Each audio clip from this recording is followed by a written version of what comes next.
ヒファ市でやらせていただいたノンタップビスに新作が出ましたので、今回もですねノンタップビスこちらをですね行かせていただきたいと思います。はい。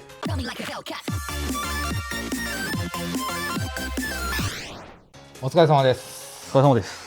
ノンタップビスでね、僕の動画でいい再生を叩き出していただいてもありがとうございます。ってことでまたにぎわい市編でもちょっとね、そうですね、ちらっと紹介させてもらって見させてもらったんですけど、今日はもうちゃんと徹底的に新しい商品を見ていきたいなと思ってですね、今日は何を持ってきてくれたんでしょうか。ヒファ市でやらせていただいたノンタップビスに新作が出ましたので、今回もですねノンタップビスこちらをですね行かせていただきたいと思います。はい。でノンタップビスも今回いろいろあると思うんですけど、そうですね、何からいきましょう。今回はね、電工さんが特によく使われるであろうセットビス。ちょっとね、セットビスがなんじゃそりゃっていう人もおるかもしれないんで、セットビスね、こういう形でスプリングとワッシャーが、そうです、スプリングワッシャーと平ワッシャーがあらかじめ組み込んであって、抜け落ちることがねないように設計されてるビスのことです。これは M4、 これ M4 ですね、あとはですね、この同じ M4 のノンタップビスで、こちらのセットビスではなくて皿頭のタイプ、こちら鍋頭に対してスプリングワッシャーと平ワッシャーセットしてあるんですけれども、こちら皿頭ですね。面にしたい時ってやっぱりあると思うんですけれども、そういった時にご利用いただけるこちらの皿頭のタイプ、こちらをねご紹介したいと思います。はい、そうですね、にぎわい市編で皆様にご好評いただきましたこちらのですねノンタップビスの鍋頭モデルで、ちょっと長いだけやんけと思われると思うんですけれども、こちらなんとですね、電工さんのよく使われるであろう M4 でね固定をするブレーカー、こちらのね2種類の長さがあればね、市場の大体ね8割ぐらいはねいける設計で設計をしております。ノンタップビスの鍋頭、もう完全にこれはブレーカーに向けて設計をしております。ってことでノンタップビスなんですけど、ノンタップビスは何なのかとか、使い方っていうのはもうちょっと前の動画でやってますので、そうですね、このサムネイルをね、これしていただければ、そちらを見てほしいです。その時は、で今回は何をするかって言ったら、結局そのタップを切るのを省略できるっていうのがノンタップビスだけど、タップ切ったらええんちゃうんっていう意見もあると思うんですよ。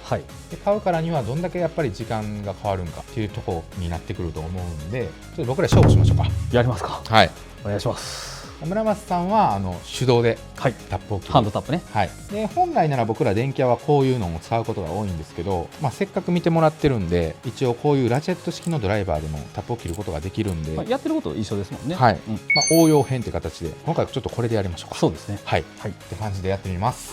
じゃあやっていきましょうか。このリンレールを取り付けるっていう名目で、この3点止め、ちょっとこっち長いんですけど、とりあえず想定で、だから村松さんはタップを切って取り付け完了まで、通常のビスでね。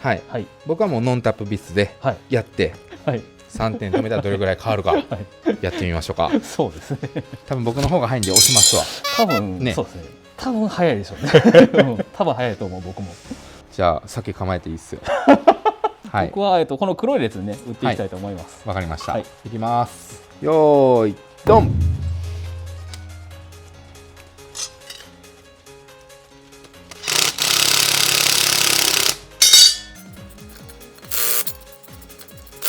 これ楽勝っすね。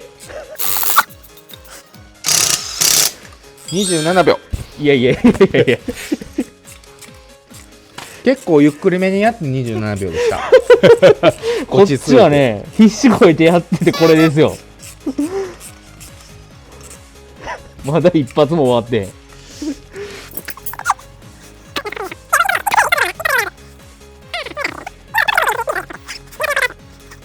これまだやるんですかこれ。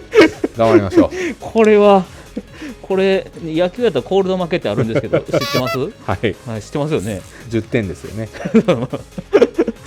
ひどいよ。でもやっぱこんだけ秒数変わったら価値ありますね。これね、ほんまにね、僕も何回やってもね、やっぱノンタップビスええなと思いますもん。ほんならもうせっかくなんで、この後にドリルでタップ開ける秒数も出しましょうか。ドリルでタップ開ける、ドリルタップのこと？ドリルタップ。これ今ハンドじゃないですか。あ、なるほどなるほど。はい。でその3つでどれぐらいの秒数が変わるか。もうこのね、僕のデータはこれで完成なんで。余裕ですね。これ3発目です、僕。3発目ですか。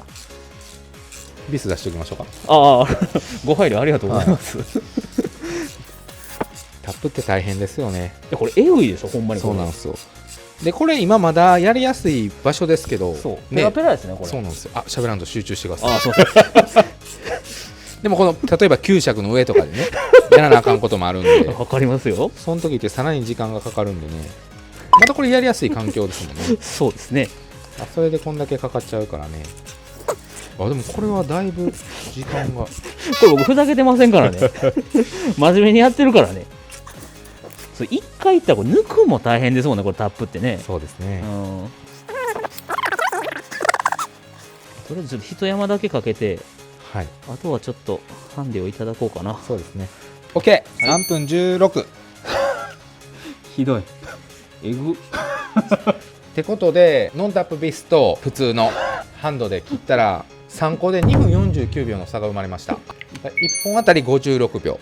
そうですね。ということでまして今これ固定したの 2.3 の比較的よくある鋼材なんですけど、もっと分厚い鋼材だともうね差は顕著ですからね。これまだ楽な方ですよね、厚み的にはね。そうですね。たまたまタップも折れませんでしたし、ね。はい。そうそう、タップがね折れるっていうこともね考えられるんで、折れたらもう取ったりしたりするのに時間かかるんで、考えるだけでもね。はい。そしたら次は普段腰道具に入れているペンドライバーで、やってみます。はい。はい。準備はいいでしょうか。はい。いつでもお願いします。はい、よーいドン。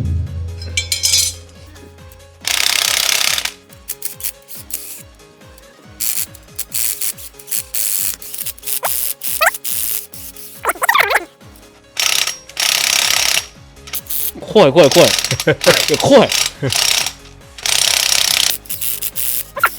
オッケー。はい、はい、止めてくださいね。こっからビットを変えやなあかんねんな。そうですね。その手間もあるっすね。ね。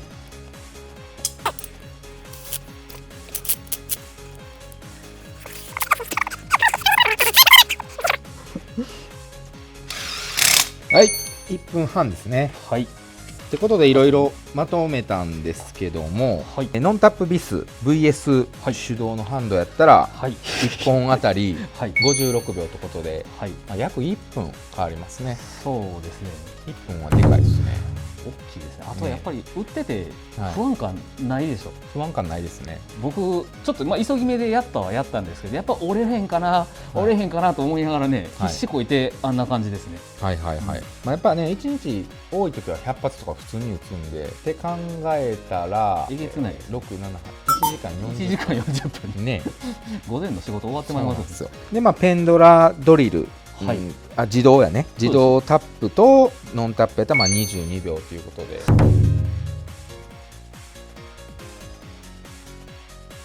そうですね。こんだけ秒数変わったらね、顕著に差は現れると思いますね。普段でもそうですし、僕らだったら停電作業とかでもう4時間で終わらせなあかんとか、そういう日があるんですよ。なるほど。もうそういう時やったらもう価格の差とかはあると思うんですけど、もうそんなこと考えずに。そうですね、とりあえずちょっとでも何事も早くご利用いただけると、お役に立てると嬉しい限り、電車の夜勤とかね、なるほど、時間結構切られるんで、結構シビアって言いますよね、あれね。そうなんですよ。もうそういう時はもうこういうのを使うべきだと僕は思います。ぜひ、皆さんご利用ください。はい。ってことで比較の方やっていったんですけど、その国際産で作られているノンタップビス、僕ら電気屋は主にどういうところで使うことができるんですかね。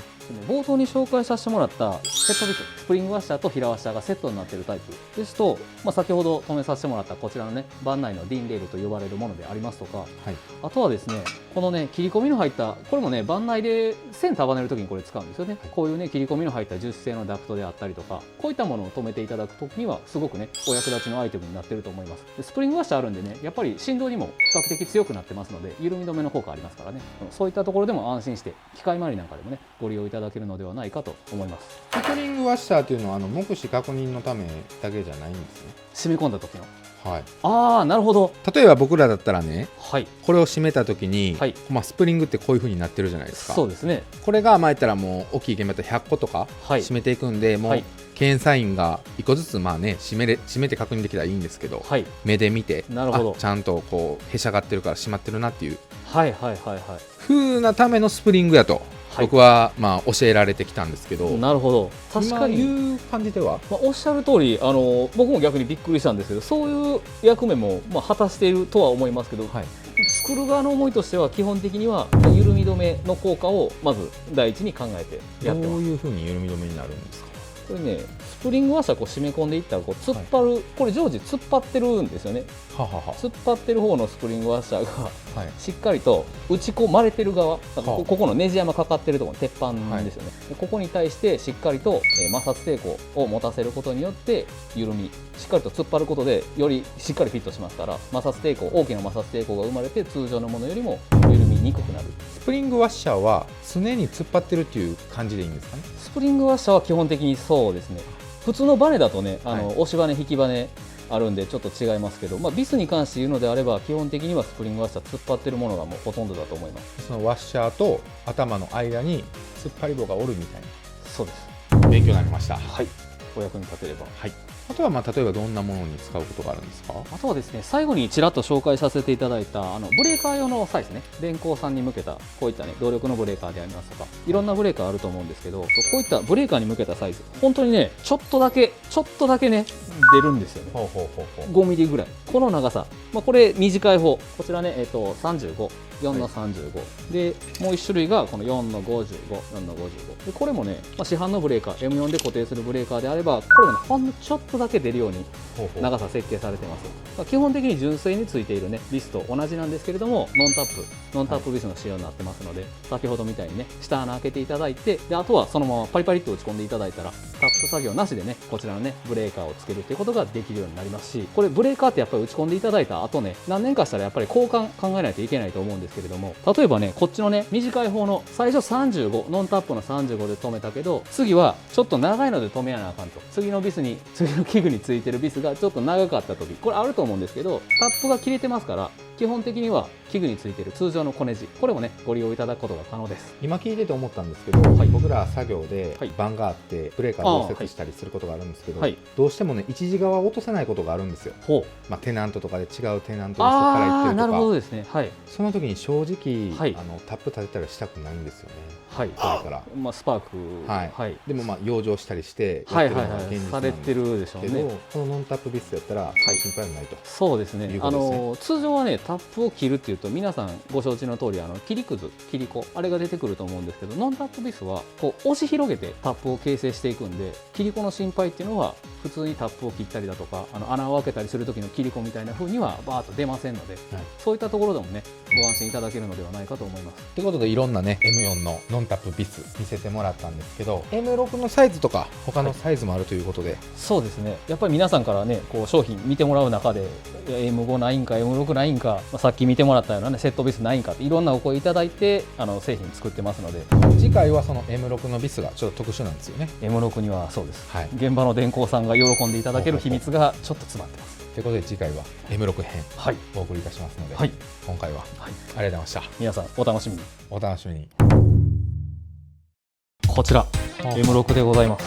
こちらをですね、いつもの2番のビットにそのままぴったりとはまるように設計してあるんですよね。